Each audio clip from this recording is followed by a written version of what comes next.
Hating gabi na at umuulan ng malakas nang sumakay si Carla, isang estudyanteng nurse, sa huling biyahe ng tricycle pauwi.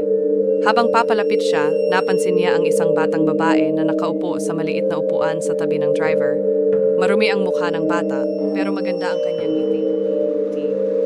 Nagdalawang isip si Carla, pero dahil wala ng ibang masasakyan, sumakay na rin siya.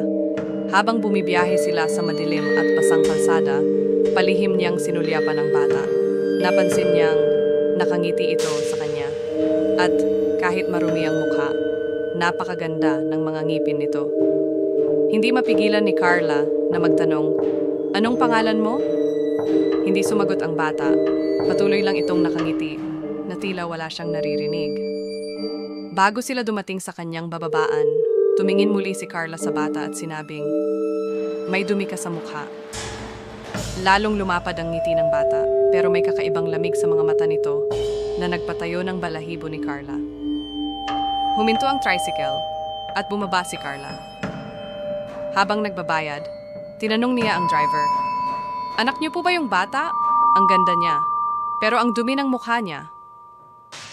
Nagulat ang driver at nagtatakang sumagot, "Anong bata, ma'am? Wala po akong kasama kanina. Kayo lang ang sakay ko." Biglang bumilis ang tibok ng puso ni Carla.